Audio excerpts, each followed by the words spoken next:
नमस्कार,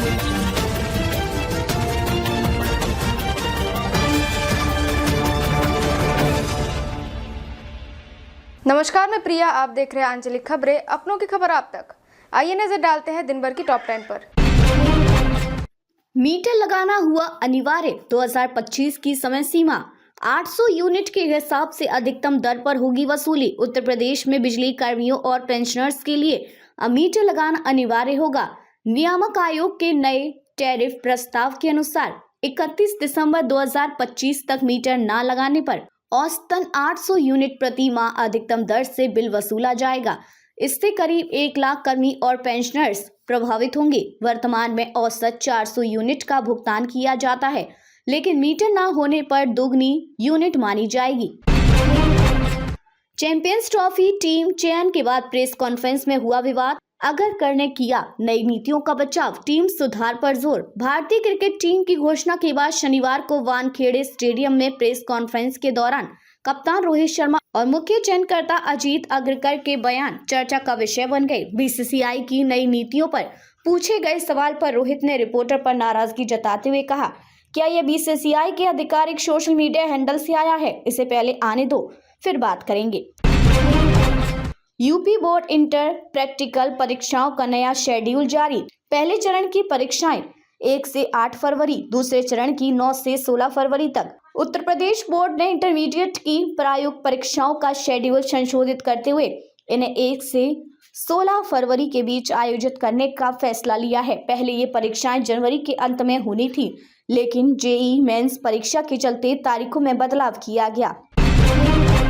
NEET PG round 3 counselling आज बंद होगा रजिस्ट्रेशन। एमसीसी ने सीट मैट्रिक्स में किए बदलाव, 23 सीटें हटाई, 12 जोड़ी गई। Medical counselling committee MCC NEET PG round 3 counselling के लिए रजिस्ट्रेशन प्रक्रिया आज 19 जनवरी दोपहर 12 बजे बंद कर देगी। इच्छुक उम्मीदवार mcc.nic.in पर जाकर आवेदन कर सकते हैं।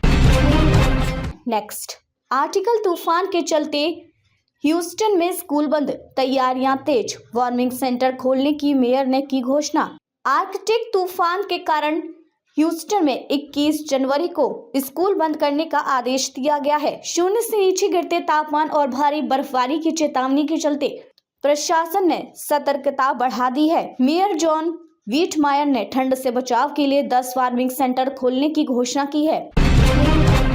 डोनाल्ड ट्रंप 20 जनवरी 2025 को करेंगे शपथ ग्रहण। 100 से अधिक कार्यकारी आदेशों पर हस्ताक्षर करने की योजना। अमेरिका के नवनिर्वाचित राष्ट्रपति डोनाल्ड ट्रंप 20 जनवरी 2025 को शपथ ग्रहण करेंगे और मीडिया रिपोर्ट्स के अनुसार शपथ लेने के बाद वे 100 से अधिक कार्यकारी आदेशों पर हस्ताक्षर कर सकती हैं। इन आदेशों के जरिए वे बाइडेन सरकार के कई फैसलों को पलट सकती हैं।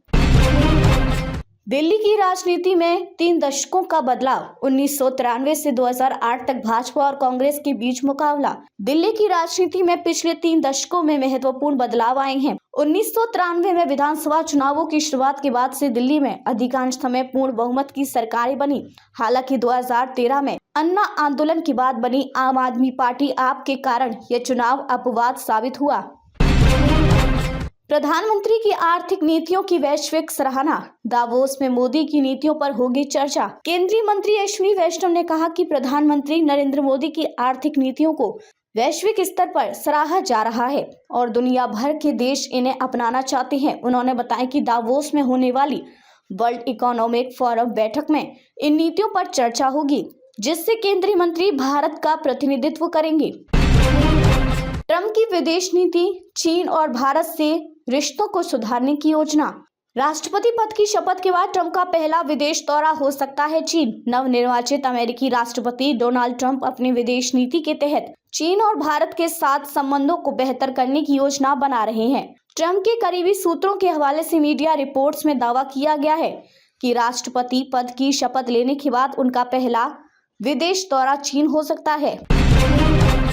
नियम तोड़ने पर धार्मिक सजाएं। गंभीर मामलों में निष्कासन, अखाड़ों में विवादों का हल बिना कोर्ट कचहरी के आपसी बातचीत से।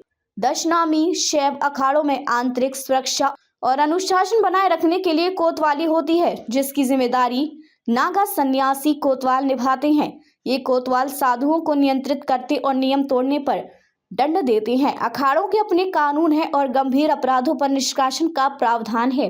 अब तक के लिए बस इतना ही। देखते रहिए आंचलिक खबरें, अपनों की खबर आप तक।